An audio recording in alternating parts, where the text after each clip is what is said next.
बिस्मिल्लाहिर्रहमानिर्रहीम। Respected all, अस्सलाम वालेकुम वरहमतुल्लाहि वबरकातुहू। मैं आप सबको फ़ज़ल कादिर ख़ान इस्लामिक इंस्टीट्यूट की जानिब से खुश आमदीद कहता हूँ। हमारे इदारे का मिशन है मुफ्त और मयारी तालीम सबके लिए, महज़ अल्लाह की रज़ा के लिए। इस मकसद के हुसूल के लिए हमारे इदारे ने ये फ्री वेबिनार कंडक्ट करवाया है, जिसका टाइटल है generative AI for researchers, AI as your research companion, how generative AI deciphers research papers for you। और मैं हूं doctor Rao Mohammad Adeel Nawab. Learn to smile and appreciate. हमारे वेबिनार्स का एक बुनियादी मकसद ये भी है कि हमारी एकेडेमिया, इंडस्ट्री और सोसाइटी में एक कल्चर डेवलप हो सके मुस्कुराने का और हौसला अफजाई करने का।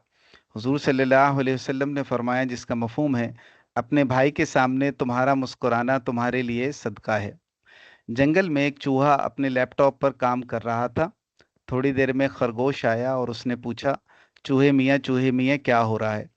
चूहे ने कहा, मैं पीएचडी कर रहा हूँ और मेरा रिसर्च टॉपिक है चूहा खरगोश का शिकार कैसे कर सकता है। खरगोश ने कहा, ऐसा कभी नहीं हुआ, आप कैसे कर सकते हैं? चूहे ने कहा, आओ मेरी लैब में। थोड़ी देर बाद चूहा जब अपनी लैब से बाहर निकला तो उसके मुंह में खरगोश की टांग थी। चूहा फिर लैपटॉप पर काम करने बैठ गया। थोड़ी देर में लोमड़ी आई। उसने पूछा, चूहे मियाँ क्या हो रहा है? चूहे ने कहा, मैं पीएचडी कर रहा हूँ और मेरा रिसर्च टॉपिक है कि चूहा लोमड़ी का शिकार कैसे कर सकता है। लोमड़ी ने कहा, ऐसा कभी नहीं हुआ, आप कैसे कर सकते हैं? चूहे ने कहा, आओ मेरी लैब में। थोड़ी देर बाद चूहा जब अपनी लैब से बाहर आया तो उसके मुंह में लोमड़ी की टांग थी। चूहा फिर अपने लैपटॉप पर काम करने बैठ गया। थोड़ी देर में रीछ आया। उसने पूछा, चूहे मियाँ क्या हो रहा है? चूहे ने कहा, मैं पीएचडी कर रहा हूँ और मेरा रिसर्च टॉपिक है चूहा रीछ का शिकार कैसे कर सकता है। रीछ ने कहा, ऐसा कभी नहीं हुआ, आप कैसे कर सकते हैं? चूहे ने कहा, आओ मेरी लैब में। थोड़ी देर में चूहा लैब से बाहर आया तो उसके मुंह में रीछ की टांग थी। लैब में चूहे के रिस्पेक्टेड सुपरवाइजर बैठे हुए थे, जो कि बब्बर शेर थे। आपसे मुद्दबाना अर्ज़ है कि हमेशा अपने चेहरे पर स्माइल रखें और कुछ भी अच्छा होते देखें या सुने तो उसकी हौसला अफजाई ज़रूर करें। Increase your income up to 700%। एक तहकीक के मुताबिक life is equal to technical skills plus human engineering. आपसे मुद्दबाना सवाल है कि कितनी परसेंटेज है? Life is equal to 15% technical skills plus 85% human engineering. Research ये कहती है कि जो आपकी फाइनेंशियल सक्सेस है उसका 15% बेस करता है आपकी टेक्निकल नॉलेज पे, जो आपने स्कूल, कॉलेज, यूनिवर्सिटी या डिफरेंट सर्टिफिकेशंस के थ्रू एक्वायर की है। जबकि आपकी फाइनेंशियल सक्सेस का 85% बेस करता है आपके ह्यूमन इंजीनियरिंग स्किल्स पर। ह्यूमन इंजीनियरिंग क्या है? आपकी एबिलिटी कि आप लोगों को लीड कर सकें, उनके लिए पाथ क्रिएट कर सकें जिनको वो फॉलो करें और कामयाब हों। आपकी एबिलिटी कि आप लोगों को इंस्पायर कर सकें। आपकी एबिलिटी कि आपका लोगों पर इन्फ्लुएंस हो और लोग आपके लिए वो काम भी करें जो आप चाहते हैं कि वो आपके लिए करें, लेकिन उन कामों को करवाने के लिए आपको लोगों को कहना ना पड़े। This is wonderful. रिसर्च कहती है कि अगर आप ह्यूमन इंजीनियरिंग सीख लेते हैं तो आप अपनी आमदनी 700 गुना तक इंक्रीज कर सकते हैं। 7 fundamentals achieving and maintaining success. आपसे मुद्दबाना सवाल है कि अगर आप कामयाबी हासिल करना और बरकरार रखना चाहते हैं तो उसके लिए 7 बुनियादी असूल कौन से हैं? सबसे पहले है स्टे मोटिवेटेड। मोटिवेशन जिंदगी का फ्यूल है। अगर आपके पास 1 करोड़ की गाड़ी है और उसमें पेट्रोल नहीं है तो गाड़ी 1 इंच भी नहीं चलेगी। इसलिए कामयाब होने के लिए और तरक्की करने के लिए सिर्फ इल्म, तजर्बा और असबाब काफ़ी नहीं है, बल्कि आपको मुसलसल मोटिवेशन भी चाहिए है। मोटिवेटेड रहने के लिए 2 चीज़ों पर मेहनत करें। नंबर 1, स्माइल, मुस्कुराहट। कहते हैं कि पिक्चर लेते वक्त जब हम स्माइल करते हैं तो एक पिक्चर खूबसूरत हो जाती है। अगर हम जिंदगी में मुस्कुराने की हैबिट को मजबूत पकड़ लें तो इंशाल्लाह जिंदगी भी खूबसूरत हो जाएगी। नंबर 2, एप्रिसिएशन, हौसला अफजाई। कहते हैं हर अमल का रद्द अमल होता है। अगर आप लोगों को मोहब्बत, इज़्ज़त और हौसला देंगे तो इंशाल्लाह आपको बदले में ज़रूर मोहब्बत, इज़्ज़त और हौसला मिलेगा। मोटिवेशन के साथ साथ अगर आप कामयाबी के 3 असूलों पर समझौता नहीं करते तो आप आगे बढ़ेंगे। नंबर 1, रिस्पेक्ट, अदब। बाअदब बानसीब। मेरे उस्ताद मोहतरम फरमाते हैं इल्म की हकीकत बग़ैर अदब के हासिल नहीं होती। अगर किसी बेवकूफ़ से भी कुछ सीखो तो उसका अदब करो। नंबर 2, ऑनेस्टी, दयानतदारी। कहते हैं कि दयानतदारी सबसे बेहतरीन हिकमत अमली है। नंबर 3, हार्ड वर्क, मेहनत। मेरे उस्ताद मोहतरम फरमाते हैं मेहनत कभी नहीं हारती। अगर आप मोटिवेशन के साथ साथ इन 3 बुनियादी असूलों पर मेहनत कर रहे हैं, रिस्पेक्ट, ऑनेस्टी और हार्ड वर्क, तो इंशाल्लाह आपको कामयाबी ज़रूर मिलेगी। कामयाबी को हासिल करना एक टास्क है, लेकिन इस कामयाबी को बरकरार रखना उससे कहीं ज़्यादा मुश्किल टास्क है। अगर आप कामयाब रहना चाहते हैं तो 2 चीज़ों पर मेहनत करें। नंबर 1, हम्बलनेस, आजिज़ी। कभी भी अपने मोहसिन और अपनी औकात न भूलें। अल्लाह और उसके रसूल सल्लल्लाहु अलैहि वसल्लम के बाद हमारे सबसे बड़े मोहसिन हमारे मोहतरम वालिदैन और मोअज़्ज़ज़ असातिज़ा कराम हैं। अल्लाह आपको किसी भी कामयाबी से नवाजे तो हमेशा आजिज़ी करें और ये कहें ये सब अल्लाह का फ़ज़ल है और मेरे मोहतरम वालिदैन और मोअज़्ज़ज़ असातिज़ा कराम की दुआएं हैं। हिंदुस्तान में एक बहुत बड़े आलिम थे। वो अपने किसी शागिर्द में तकब्बुर देखते तो फरमाते मस्जिद में लोगों की जूतियां सीधी किया करो। लेकिन अगर किसी शागिर्द में आजिज़ी देखते तो हज़रत उसकी जूतियां खुद सीधी फरमा दिया करते थे। नंबर 2, सिंपलिसिटी, सादगी। कहते हैं सादगी में भी क़यामत की अदा होती है। दुनिया में आपको जितने बड़े और कामयाब लोग मिलेंगे उनमें सादगी होती है। For example doctor Abdul Qadeer Khan साहब मरहूम और अब्दुस्तार ईधी मरहूम। The key take away. आपसे मुद्दबाना सवाल है कि इस सेक्शन का की टेक अवे क्या है। अगर हम स्ट्रैटेजिकली एफर्ट पुट करें टेक्निकल एक्सपर्टीज और ह्यूमन इंजीनियरिंग स्किल्स पर और जो कामयाबी के 7 बुनियादी असूल हैं उन पर समझौता ना करें तो इंशाल्लाह हम अपने फुल पोटेंशियल को न सिर्फ अनलॉक कर सकते हैं बल्कि मैक्सिमाइज भी कर सकते हैं।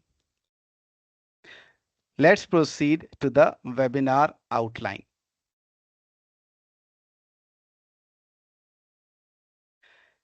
इस वेबिनार में मैं सबसे पहले प्रेजेंट करूंगा द क्रिएटिव कोड।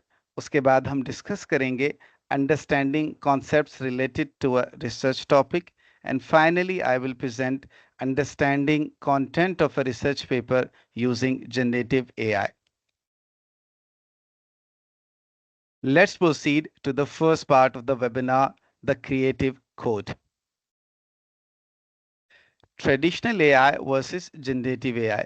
आपसे हम्बल क्वेश्चन है ट्रेडिशनल एआई और जनरेटिव एआई में क्या फ़र्क है।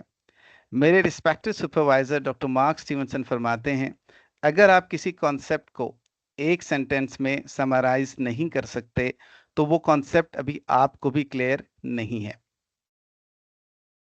ट्रेडिशनल एआई, ट्रेडिशनल एआई में हम एग्जिस्टिंग डेटा से लर्न करते हैं और प्रिडिक्ट करते हैं। इसकी क्लासिकल एग्जांपल्स हैं स्पैम ईमेल डिटेक्शन और facial recognition. Generative AI, generative AI में हम एग्जिस्टिंग डेटा से लर्न करते हैं और नया कंटेंट क्रिएट करते हैं जैसे कि टेक्स्ट, इमेज, ऑडियो, वीडियो वगैरह। जो लेटेस्ट एआई मॉडल्स हैं इनकी क्रिएटिव सलाहियतों को डिमॉन्स्ट्रेट करने के लिए मैं आपके सामने एक प्रॉम्प्ट रन करूंगा।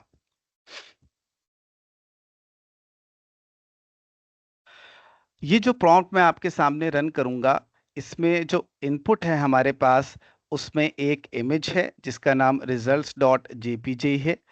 इस इमेज के अंदर हमारा एक लेटेस्ट रिसर्च पेपर एक हाई इम्पैक्ट फैक्टर जर्नल में पब्लिश हुआ है, उसके रिजल्ट्स हैं। और जो दूसरी इनपुट है वो टेक्स्ट है, जो कि एक इंस्ट्रक्शन है एआई मॉडल को, और वो यहाँ पे लिखी हुई है, please right analysis of the results presented in this image. यहाँ एक इम्पॉर्टेंट पॉइंट है, ये एक मल्टी मॉडल प्रोसेस है, क्योंकि जो इनपुट है वो दो डिफरेंट किस्म के डेटा को कंबाइन कर रही है, यानी इमेज और टेक्स्ट को। जो लेटेस्ट एआई मॉडल्स हैं उनके अंदर ये कैपेबिलिटी है कि वो डिफरेंट किस्म के डेटा को साइमल्टेनियसली प्रोसेस कर सकते हैं और एक एक्यूरेट और कॉन्टेक्चुअली रेलेवेंट रिस्पॉन्स जनरेट कर सकते हैं। इस डेमो के लिए मैंने जिस एआई मॉडल को सेलेक्ट किया है वो ओपन एआई का लेटेस्ट मॉडल है, चैट जीपीटी 4o, और इसमें मल्टी मॉडल सपोर्ट मौजूद है। डेमो रन करने से पहले मैं आपको ये जो results.jpg फाइल है ये शो करवाता हूँ। ये फाइल मैंने ऑलरेडी ओपन करके रखी हुई है। आप देख सकते हैं कि ये जो इमेज मेरे पास है इसमें डेटा टेबुलर फॉर्मेट में है और ये काफ़ी कॉम्प्लेक्स इंफॉर्मेशन है। ये मेरा चैट जीपीटी 4o का इंटरफेस है। मैंने यहाँ पर ये जो प्रॉम्प्ट है इसको मैंने सेलेक्ट किया और कॉपी कर लिया। आप देख सकते हैं कि ये results.jpg की फाइल है। मैंने इस फाइल को सेलेक्ट किया और इस फाइल को सेलेक्ट करके यहाँ पे ड्रॉप कर दिया। आप देख सकते हैं कि ये इमेज फाइल जो है अपलोड हो चुकी है और जो मैंने टेक्स्ट इंस्ट्रक्शन कॉपी की थी उसको मैंने यहाँ पर पेस्ट कर दिया है और मैंने एंटर की प्रेस की, तो आप देख सकते हैं कि जो चैट जीपीटी 4o है वो इमेज और टेक्स्ट को साइमल्टेनियसली प्रोसेस कर रहा है और इसने जो रिजल्ट्स हैं उनका एनालिसिस लिखना शुरू कर दिया है और ये आउटपुट आपके सामने जनरेट हो रही है। यहाँ एक इम्पॉर्टेंट पॉइंट है कि हो सकता है कि ये एनालिसिस 100% एक्यूरेट हो और हो सकता है कि 100% एक्यूरेट ना हो, लेकिन एक बात ज़रूर है कि ये एनालिसिस जो एआई मॉडल ने लिखा है ये हमें एक स्ट्रॉन्ग स्टार्टिंग पॉइंट ज़रूर प्रोवाइड करता है और ये इस चीज़ को भी हाईलाइट करता है कि जो लेटेस्ट एआई मॉडल्स हैं उनके अंदर बहुत अच्छी क्रिएटिव कैपेबिलिटीज़ मौजूद हैं। हमें उन्हें एफिशिएंटली यूज़ करना आना चाहिए। आप चाहें तो आप इसको यहाँ से कॉपी कर सकते हैं और कहीं पे भी पेस्ट करके एनालाइज कर सकते हैं। Let's move back to the presentation. I hope इस डेमो से आपको काफ़ी क्लियर हुआ होगा कि एआई मॉडल्स की क्रिएटिव कैपेबिलिटीज़ कैसी हैं। जो मेरी अगली स्लाइड्स हैं इसमें मैं तीन मुख्तलिफ किस्म की एआई क्रिएटिविटी को डिस्कस करूंगा। Number 1, combinational creativity. आपसे हम्बल क्वेश्चन है, कम्बिनेशनल क्रिएटिविटी क्या है? कम्बिनेशनल क्रिएटिविटी में एआई एक आइडिया इन्हेंसर के तौर पे एक्ट करती है। एआई मॉडल्स के अंदर ये कैपेबिलिटी है कि वो एग्जिस्टिंग नॉलेज को नोबल वेज में कंबाइन करके नए आइडियाज जनरेट कर सकते हैं। जैसा कि आप behavioural psychology, trending social media techniques और हिस्टोरिकल कैंपेन डेटा को कंबाइन करके नई और यूनिक मार्केटिंग स्ट्रेटजीज जनरेट कर सकते हैं। यहाँ एक इम्पॉर्टेंट पॉइंट है कि जो कम्बिनेशनल क्रिएटिविटी है ये डेरिवेटिव है, यानी इसने जो क्रिएटिविटी जनरेट की है वो प्री एग्जिस्टिंग डेटा से की है और ये एक ओरिजिनल थॉट नहीं है। Number 2, exploratory creativity. आपसे मुद्दबाना सवाल है, एक्सप्लोरेटरी क्रिएटिविटी क्या है? एक्सप्लोरेटरी क्रिएटिविटी में एआई एक एक्सप्लोरर के तौर पे एक्ट करती है। एआई मॉडल्स के अंदर ये सलाहियत है कि ये मैसिव डेटा सेट्स, पैटर्न्स और पॉसिबिलिटीज को एक्सप्लोर कर सकते हैं जो कि बियॉन्ड हैं ह्यूमन कैपेबिलिटीज के।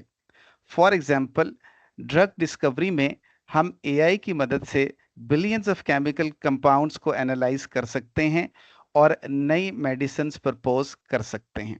अगेन, एक्सप्लोरेटरी क्रिएटिविटी डेरिवेटिव है, यानी ये जो आइडियाज जनरेट करती है वो बेस करते हैं प्री एग्जिस्टिंग डेटा पर, और ये एक ओरिजिनल थॉट नहीं है। Number 3, transformational creativity. आपसे मुद्दबाना सवाल है कि ट्रांसफॉर्मेशनल क्रिएटिविटी क्या है। ट्रांसफॉर्मेशनल क्रिएटिविटी में एआई एक डिसरप्टर के तौर पे एक्ट करती है। ये क्रिएटिविटी की सबसे रेयरेस्ट फॉर्म है जिसमें एआई इंटायरली नए पैराडाइम्स इंट्रोड्यूस करती है। इसमें सिर्फ इम्प्रूवमेंट्स नहीं होती बल्कि शिफ्ट होता है थिंकिंग में। यहाँ एक इम्पॉर्टेंट पॉइंट है कि एआई अभी इस पॉइंट तक नहीं पहुंची कि ये फुली ट्रांसफॉर्मेशनल हो सके। लेकिन अगर हम एआई की क्रिएटिविटी को ह्यूमन ओरिजिनलिटी के साथ कंबाइन करें तो हम ट्रूली डिसरप्टिव इनोवेशंस कर सकते हैं, दोनों की स्ट्रेंथ्स को कंबाइन करके। एआई के अंदर ये सलाहियत है कि ये मैसिव डेटा सेट्स को प्रोसेस कर सकती है और जो हिडन पैटर्न्स हैं उनको आइडेंटिफाई कर सकती है और नए आइडियाज जनरेट कर सकती है। जबकि जो ह्यूमन इंटेलिजेंस है वो कॉन्टेक्स्ट, इंट्यूशन, एथिकल रीजनिंग और इमोशनल डेप्थ को समझती है। फॉर एग्जांपल, अल्फाफोल्ड ने साइंटिफिक रिसर्च में एक बहुत बड़ा ब्रेक थ्रू किया है कि प्रोटीन स्ट्रक्चर्स की जो प्रिडिक्शन है वो इसको हाई एक्यूरेसी और स्पीड के साथ कर सकता है। एक और प्रोमिनेंट एग्जांपल डीप सीक की है कि डीप सीक की जो अल्गोरिथमिक एफिशिएंसी अप्रोच है वो डिसरप्टिव है compare to OpenAI's brute force computation approach. Generative AI for researchers limitations. आपसे हम्बल क्वेश्चन है कि जनरेटिव एआई की 3 बड़ी लिमिटेशंस या कंसर्न्स क्या हैं रिसर्चर्स के लिए। जनरेटिव एआई की 3 बड़ी लिमिटेशंस ये हैं। Number 1, hallucination and miss information. AI models जो कंटेंट क्रिएट करते हैं वो इनएक्यूरेट हो सकता है, बाइस्ड हो सकता है और उसमें इंटायरली फैब्रिकेटेड इंफॉर्मेशन हो सकती है। इसी वजह से जो रिसर्च एप्लीकेशंस हैं उनमें रिलायबिलिटी एक सिग्निफिकेंट चैलेंज है। नंबर 2, एथिकल एंड बाइस issues. AI models training data में मौजूद बाइस को एम्पलीफाई कर सकते हैं और इसी वजह से एथिकल कंसर्न्स पाए जाते हैं मुख्तलिफ एप्लीकेशंस में, जैसा कि हायरिंग, लॉ इन्फोर्समेंट और content creation. Number 3, intellectual property and plagiarism. AI जो कंटेंट क्रिएट करती है वो डेरिवेटिव है, यानी वो प्री एग्जिस्टिंग डेटा के ऊपर बेस करता है। इसी वजह से जो रिसर्च और क्रिएटिव डोमेन्स हैं उनमें सीरियस कंसर्न पाया जाता है कॉपीराइट इन्फ्रिंजमेंट और ओरिजिनलिटी के हवाले से। The key take away. आपसे मुद्दबाना सवाल है कि इस सेक्शन का की टेक अवे क्या है। अगर हम एआई ड्रिवन क्रिएटिविटी को इंटीग्रेट कर दें ह्यूमन ओरिजिनलिटी के साथ तो हम ट्रूली ट्रांसफॉर्मेशनल इनोवेशंस कर सकते हैं। ताहम ये ज़रूरी है कि हम एथिकल कंसिडरेशंस को एड्रेस करें और जनरेटिव एआई की लिमिटेशंस को एक्नॉलेज करें, ताकि जो एआई की इम्प्लीमेंटेशन है वो रिस्पॉन्सिबल भी हो और इफ़ेक्टिव भी। Now, let's proceed to the second part of the webinar, understanding concepts related to a research topic. Real world scenario. इस स्लाइड में मैं एक रियल वर्ल्ड सिनेरियो प्रेजेंट करूंगा और इंशाल्लाह जो मेरी अगली स्लाइड्स हैं उसमें इस सिनेरियो को डिटेल में एक्सप्लोर करूंगा। Real world scenario. Mister Irfan ने इल्मो इरफान इंस्टीट्यूट से कंप्यूटर साइंस में पीएचडी शुरू की है। वो रिसर्च करने में इंटरेस्टेड हैं नेचुरल लैंग्वेज प्रोसेसिंग की डोमेन में और उनका पर्टिकुलर फोकस है टेक्स्ट समराइजेशन के टॉपिक पर। क्योंकि वो इस फील्ड में बिगनर हैं तो वो टेक्स्ट समराइजेशन की बेसिक्स के बारे में जानना चाहते हैं। अगर इस रियल वर्ल्ड सिनेरियो में से इंफॉर्मेशन नीड को एक सेंटेंस में एक्सट्रैक्ट किया जाए तो वो ये है, learn about basics of text summarisation. कि हम टेक्स्ट समराइजेशन की बेसिक्स के बारे में जानना चाहते हैं। अगली जो स्लाइड्स आएंगी उसमें हम देखेंगे कि हम इन कॉन्सेप्ट्स को जनरेटिव एआई की मदद से कंप्लीटली और करेक्टली कैसे अंडरस्टैंड कर सकते हैं। प्रॉम्प्ट इंजीनियरिंग, आपसे मुद्दबाना सवाल है, प्रॉम्प्ट इंजीनियरिंग क्या है और इसकी इनपुट और आउटपुट क्या है। मेरे respected supervisor doctor mark Stevenson फरमाते हैं कि किसी कॉन्सेप्ट को क्लियरली अंडरस्टैंड करने के लिए ज़रूरी है कि हमें उसकी इनपुट और आउटपुट की क्लियर अंडरस्टैंडिंग हो। प्रॉम्प्ट इंजीनियरिंग वो प्रोसेस है जिसमें हम सही अल्फाज का इंतखाब करने की कोशिश करते हैं ताकि हम अपने एआई मॉडल से इफ़ेक्टिवली कम्युनिकेट कर सकें और अपनी डिज़ायर्ड आउटपुट जनरेट करवा सकें। प्रॉम्प्ट इंजीनियरिंग में जो इनपुट है वो एक प्रॉम्प्ट है और जो आउटपुट है वो रिस्पॉन्स है। Tip, iterative prompt design. अगर आप एक प्रॉम्प्ट लिखते हैं और आपको अपनी डिज़ायर्ड आउटपुट नहीं मिलती तो काइंडली आप अपने प्रॉम्प्ट को रिफाइन करें और दोबारा एआई मॉडल को दें। अगर फिर भी आपको अपनी डिज़ायर्ड आउटपुट नहीं मिलती तो आप अगेन अपने प्रॉम्प्ट को रिफाइन करें और ये प्रोसेस उस वक्त तक करते रहें जब तक आपको अपनी डिज़ायर्ड आउटपुट नहीं मिलती और इस प्रोसेस को आइटरेटिव प्रॉम्प्ट डिज़ाइन कहते हैं। अंडरस्टैंडिंग इम्पैक्ट ऑफ वर्ड्स, अगर आप इफ़ेक्टिव प्रॉम्प्ट्स लिखना चाहते हैं तो आपको जो इंडिविजुअल वर्ड्स हैं उनके इम्पैक्ट को अंडरस्टैंड करना बहुत ज़रूरी है। आपसे हम्बल क्वेश्चन है कि मैंने 4 प्रॉम्प्ट्स लिखे हैं, 4 कॉन्टेक्स्ट लिखे हैं, इन कॉन्टेक्स्ट में क्या डिफरेंस है। Number 1, as a computer science expert. Number 2, as an AI expert. Number 3, as a generative AI expert. Number 4, as a text summarisation expert. As a computer science expert एक बहुत ही ज़्यादा generic statement है। अगर हम इसे narrow down करें तो as an AI expert focus को नैरो तो कर देती है लेकिन ये अभी भी जेनेरिक है। अगर हम इसे फर्दर नैरो डाउन करें तो as a generative AI expert हमें एक स्पेसिफिक कॉन्टेक्स्ट प्रोवाइड करती है, लेकिन जो as a text summarisation expert है ये एक वेल डिफाइंड, बहुत ही स्पेसिफिक और इम्पैक्टफुल कॉन्टेक्स्ट है। यहाँ एक इम्पॉर्टेंट पॉइंट है, अगर आप इफेक्टिव प्रॉम्प्ट्स लिखना चाहते हैं तो प्रिसीजन और स्पेसिफिसिटी को इंश्योर करें। Example, understanding concepts. Information need, I want to know about basics of text summarisation. मैं टेक्स्ट समराइजेशन के बेसिक्स के बारे में जानना चाहता हूँ और इस इंफॉर्मेशन नीड को फुलफिल करने के लिए एक इफेक्टिव प्रॉम्प्ट क्या हो सकता है। आमतौर पे जब हम लोग प्रॉम्प्ट्स लिखते हैं तो इस किस्म की इंफॉर्मेशन नीड को फुलफिल करने के लिए जो हमारा प्रॉम्प्ट होता है वो आमतौर पे ये होता है, please tell me about text summarisation. यहाँ एक इम्पॉर्टेंट पॉइंट है, मैंने इस प्रॉम्प्ट में प्लीज का वर्ड इंक्लूड किया है। ऑल्दो एआई एक मशीन है लेकिन मैं फिर भी इसे रिस्पेक्ट के साथ यूज़ करता हूँ क्योंकि मैं इससे लर्न करता हूँ। मेरे उस्ताद मोहतरम फरमाते हैं, इल्म की हकीकत बगैर अदब के हासिल नहीं होती। ये प्रॉम्प्ट मैंने कॉपी किया और मैं दोबारा अपने चैट जीपीटी 4o के इंटरफेस पर आ गया हूँ और मैंने इस प्रॉम्प्ट को पेस्ट किया और एंटर की प्रेस की। आप देख सकते हैं कि जो चैट जीपीटी 4o है उसने रिस्पॉन्स जनरेट करना शुरू कर दिया है। पहले इसने मुझे टेक्स्ट समराइजेशन के बारे में बताया है, अब मुझे ये इसके टाइप्स के बारे में बता रहा है और आप देख सकते हैं कि इसने मुझे डिफरेंट किस्म की इंफॉर्मेशन इस प्रॉम्प्ट के अगेंस्ट प्रोवाइड करना शुरू कर दी है। और अगर हम देखें कि ये इंफॉर्मेशन जो है वो बहुत ज़्यादा स्पेसिफिक नहीं है और मुझे ये हेल्प आउट नहीं कर रही कि मैं इस कॉन्सेप्ट को कंप्लीटली और करेक्टली अंडरस्टैंड कर सकूं। एक इफेक्टिव प्रॉम्प्ट लिखने से पहले हमें ये समझना पड़ेगा कि एक इफेक्टिव प्रॉम्प्ट के कितने कंपोनेंट्स होते हैं।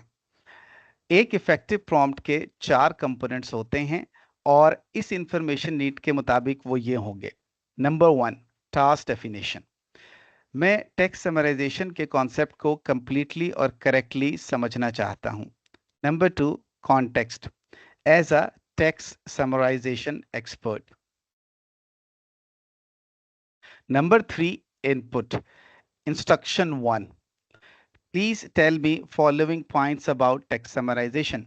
Definition, purpose, importance, application, strengths, weaknesses, suitable to use, given and task, input and output, 3 to 10 examples. Input instruction 2. Please provide information from authentic and top books and research articles. Please also provide the references list at the end. Number 4, output.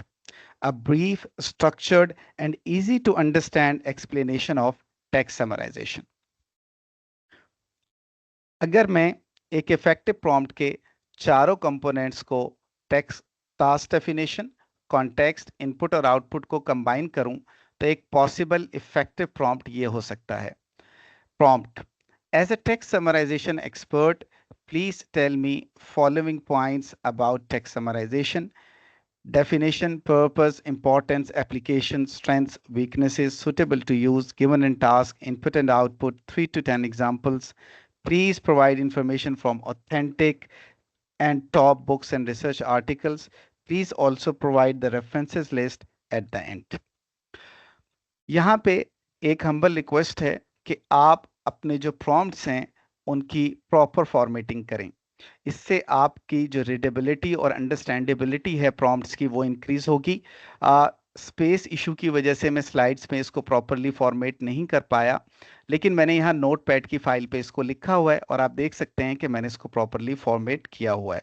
मैं इस prompt को यहाँ से select कर रहा हूँ और इसके बाद मैंने इसको कॉपी किया और कॉपी करने के बाद ये मैं दोबारा अपने चैट जीपीटी 4o के इंटरफेस पर आया और मैंने इस प्रॉम्प्ट को पेस्ट किया और उसके बाद एंटर की प्रेस की.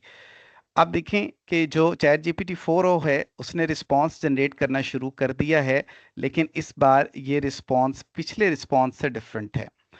आप देख सकते हैं कि ये बहुत ज़्यादा वेल स्ट्रक्चर्ड रिस्पांस है और इसमें स्पेसिफिक और टू द पॉइंट इंफॉर्मेशन है. जैसे आप देख सकते हैं कि सबसे पहले डेफिनेशन, फिर पर्पस, फिर इम्पोर्टेंस है, फिर एप्लीकेशंस उसने बताई हैं, स्ट्रेंथ्स हैं, वीकनेसेस हैं, सूटेबल टू यूज़ है और गिवन एंड टास्क हैं, इनपुट एंड आउटपुट हैं और उसकी एग्जांपल्स हैं. और उसके साथ साथ आप देखें कि ये मुझे रेफरेंसेस प्रोवाइड कर रहा है कि किन बुक्स और रिसर्च पेपर से उसने ये इन्फॉर्मेशन एक्सट्रैक्ट की है. आप देख सकते हैं कि ये जो रिस्पांस जनरेट किया है चैट जीपीटी 4o ने, ये पिछले रिस्पांस से बहुत ज़्यादा अच्छा है. और ये जो रेफरेंसेस हैं ये मुझे हेल्प आउट करेंगी ये चेक करने में कि जो इन्फॉर्मेशन प्रॉम्प्ट रिस्पांस में प्रोवाइड की गई है वो ऑथेंटिक और एक्यूरेट है या नहीं है. Let's move back to the presentation. अगर हम अपने रिसर्च टॉपिक को टेक्स्ट समराइजेशन से नैरो डाउन करते हैं टाइप ऑफ टेक्स्ट समराइजेशन पे, तो ये जो कॉन्सेप्ट है टाइप्स ऑफ टेक्स्ट समराइजेशन, इसको अंडरस्टैंड करने के लिए जनरेटिव एआई की मदद से एक इफेक्टिव प्रॉम्प्ट ये हो सकता है. As a text summarisation expert, please tell me different types of text summarization. For each type, please provide the following information. Techniques, corpora, evaluation bias. Please provide information from authentic and top books and research articles. Please also provide the references list at the end. Again, आप अपने prompts को properly format करें, ये मैंने किया हुआ है. इस prompt को मैं copy कर रहा हूँ और इसको मैंने copy किया और मैं अगेन अपने जो चैट जीपीटी 4o है उसके इंटरफेस पर आ गया हूँ और मैंने यहाँ पे इसको प्रॉम्प्ट को पेस्ट किया और एंटर की प्रेस की. तो आप देख सकते हैं कि जो चैट जीपीटी 4o है इसने रिस्पांस जनरेट करना शुरू कर दिया है.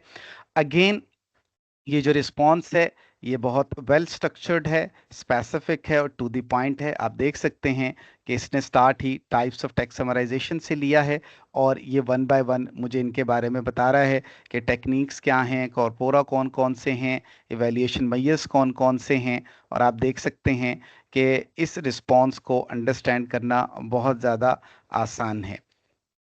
और अगेन ये मुझे एंड पे रेफरेंसेस भी प्रोवाइड कर रहा है, बुक्स के भी, रिसर्च पेपर्स के भी, जहाँ से इसने इन्फॉर्मेशन को एक्सट्रैक्ट किया है।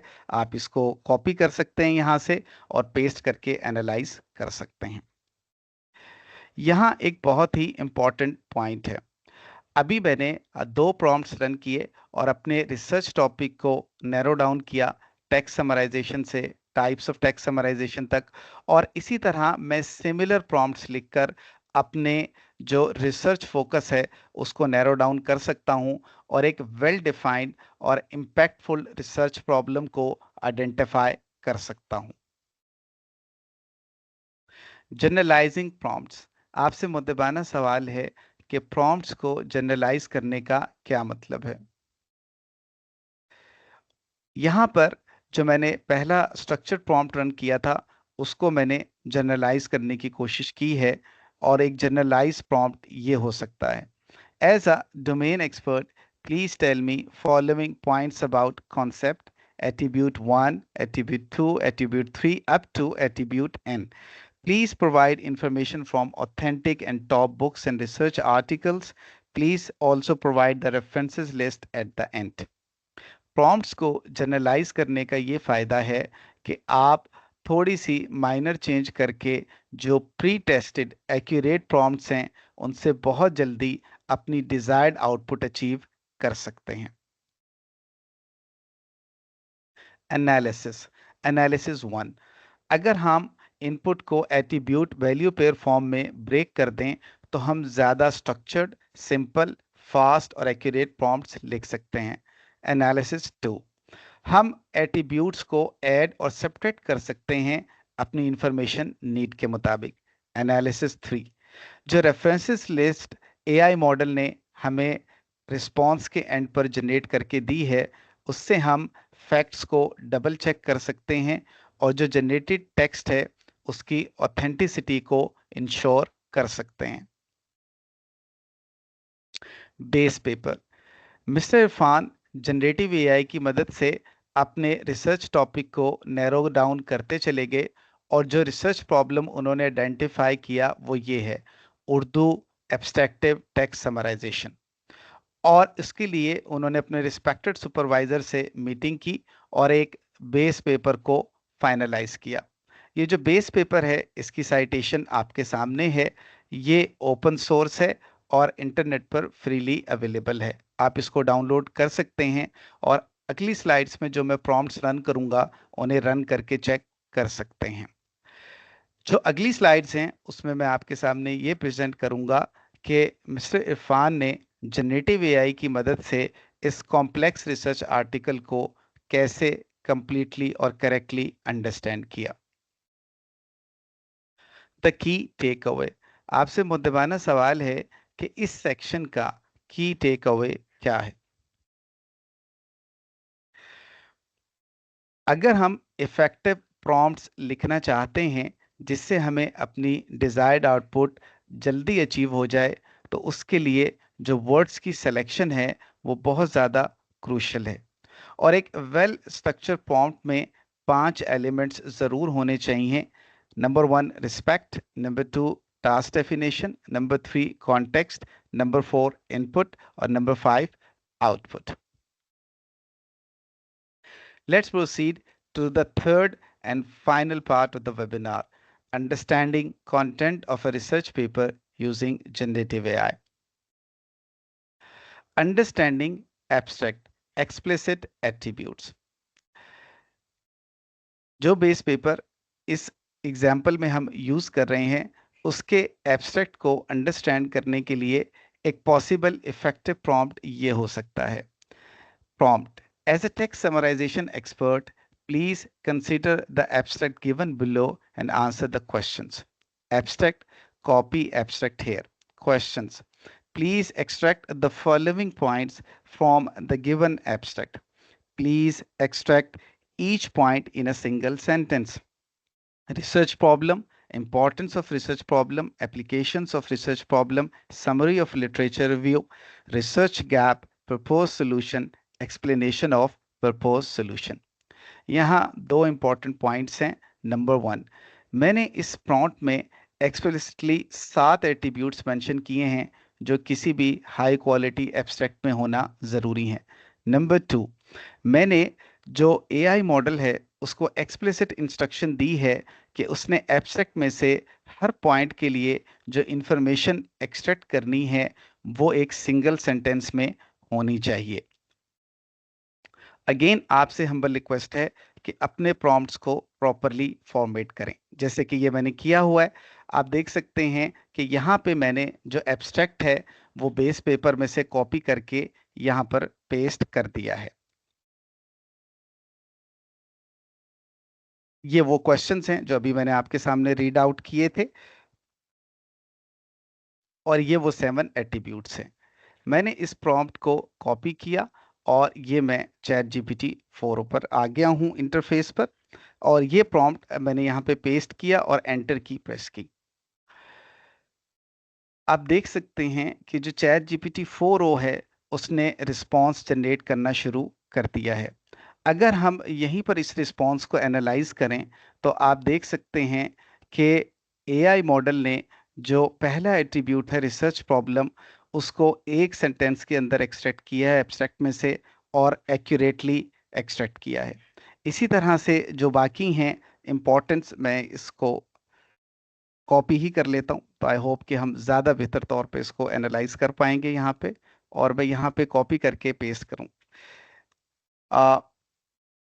आप देख सकते हैं कि ये जो मैंने 7 एट्रीब्यूट्स इसको दिए थे वो इसने मुझे एक्सट्रैक्ट करके दिए हैं, और ये बता रहा है the task of abstractive text summarization aims to automatically generate a short and concise summary of a given source article.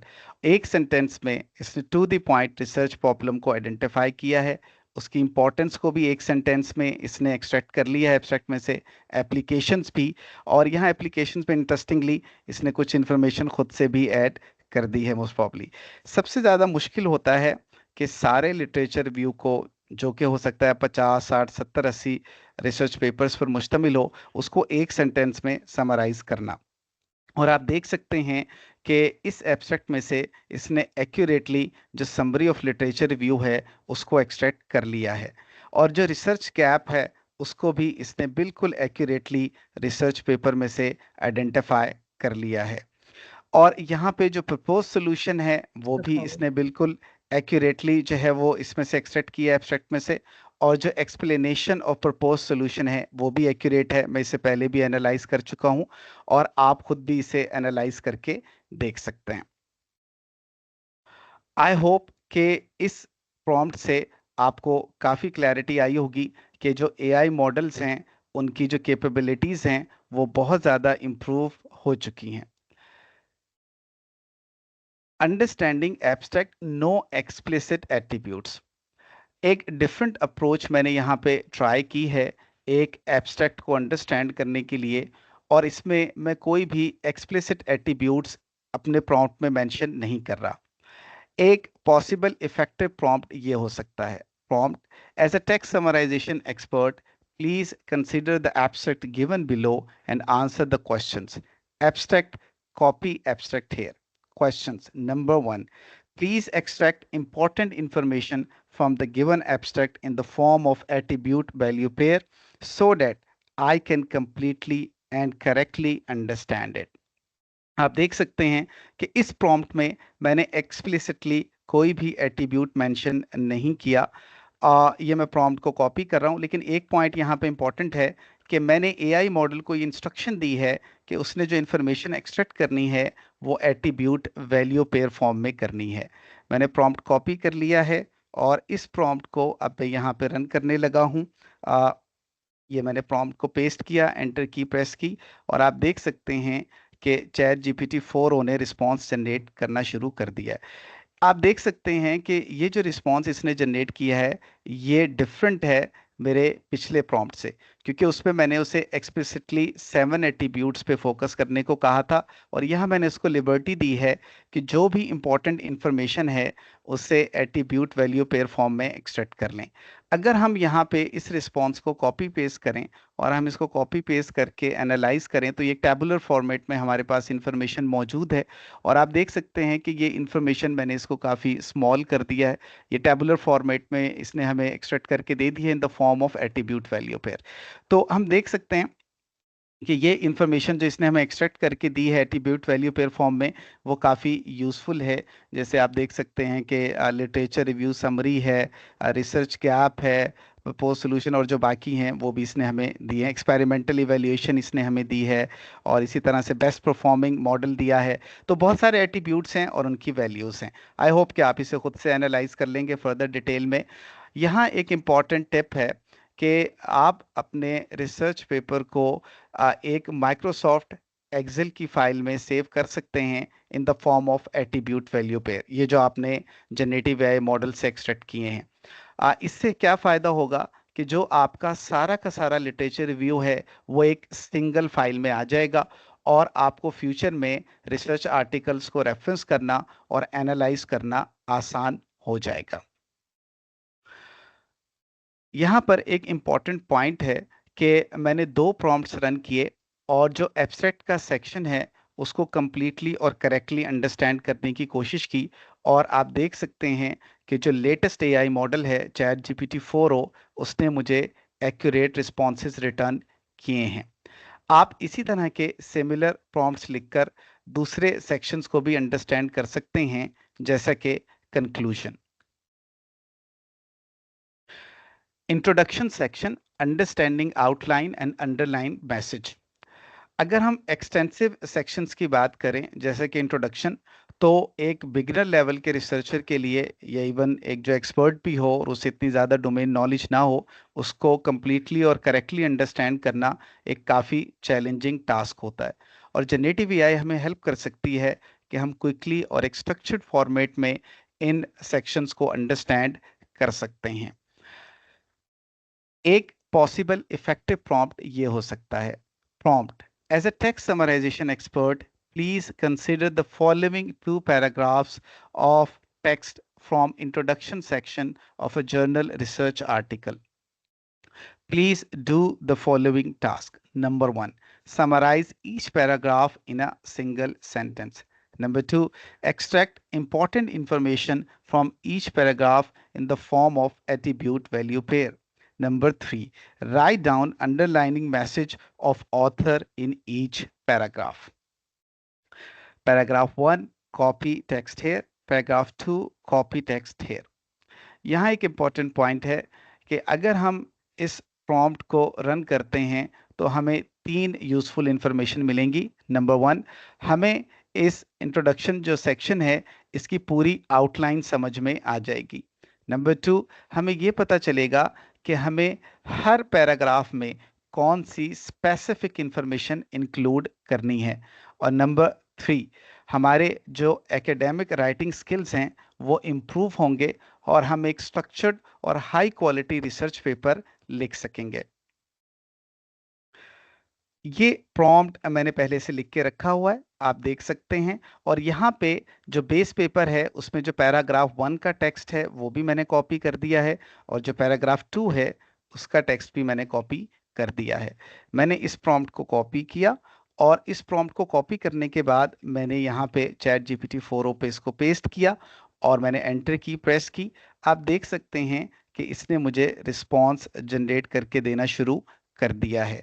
और आप देख सकते हैं कि ये मुझे ये भी बता रहा है कि जो पहला पैराग्राफ है उसको एक सेंटेंस में समराइज कर रहा है, उसकी समरी क्या है दूसरे को, और फिर वो हर पैराग्राफ में से एट्रीब्यूट वैल्यू पेयर की फॉर्म में इंपॉर्टेंट इंफॉर्मेशन एक्सट्रैक्ट कर रहा है, जो हमें हेल्प करता है कि हम क्विकली और स्ट्रक्चर्ड फॉर्मेट के अंदर इन पैराग्राफ्स को अंडरस्टैंड कर सकें।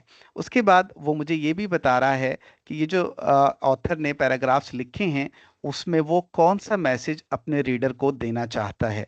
तो आप देख सकते हैं कि ये जो प्रॉम्प्ट मैंने लिखा है ये बहुत ज़्यादा स्ट्रक्चर्ड है, वेल डिफाइंड है और इम्पैक्टफुल है, और इसने मुझे बड़ी प्रिसाइज और to the point information provide कर दी है।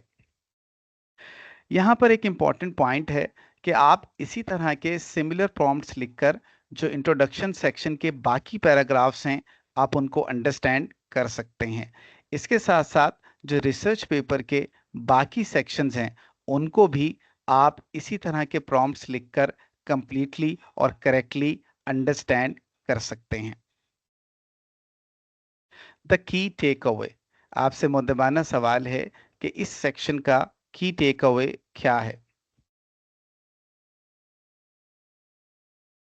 अगर आप किसी भी रिसर्च टॉपिक पर कोई भी कॉम्प्लेक्स रिसर्च आर्टिकल कंप्लीटली और करेक्टली अंडरस्टैंड करना चाहते हैं तो जो प्रॉम्प्ट्स इस वेबिनार में आपके सामने प्रेजेंट किए गए हैं वो एक बहुत ही अच्छे स्टार्टिंग पॉइंट के तौर पे सर्व करते हैं।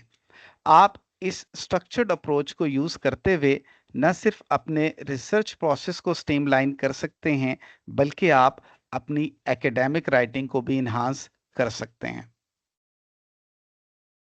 Let's move to the summary. Summary, AI as your research companion, how generative AI deciphers research papers for you. Summary. To summarize, इस वेबिनार में मैंने दो इम्पोर्टेंट पॉइंट्स प्रेजेंट किए। नंबर वन, हम एक कल्चर डेवलप करें मुस्कुराने का और हौसला अफजाई करने का, ताकि आपका जो रिसर्च का लॉन्ग जर्नी है वो ट्रूली इंजॉयबल हो सके। नंबर टू, किसी भी फील्ड में एक्सीलेंस हासिल करने के लिए तीन एलिमेंट्स को कंबाइन करें। Number one, strong fundamentals. जो फाउंडेशनल रिसर्च प्रिंसिपल्स हैं और जनरेटिव एआई मेथोडोलॉजीज हैं, हमें उनकी स्ट्रॉन्ग और इन डेप्थ नॉलेज होनी चाहिए। Number two, state of the art knowledge. जो लेटेस्ट एआई मॉडल्स हैं हमें उनसे बाखबर रहना होगा और अपनी जो नॉलेज और स्किल्स हैं उनको कॉन्टिन्यूसली अपडेट करना होगा। Number three, your own creativity and vision. आप जो अपनी क्रिएटिविटी है और अपना विजन है उसको अपनी रिसर्च में ज़रूर ऐड करें ताकि आप इम्पैक्टफुल रिसर्च कर सकें।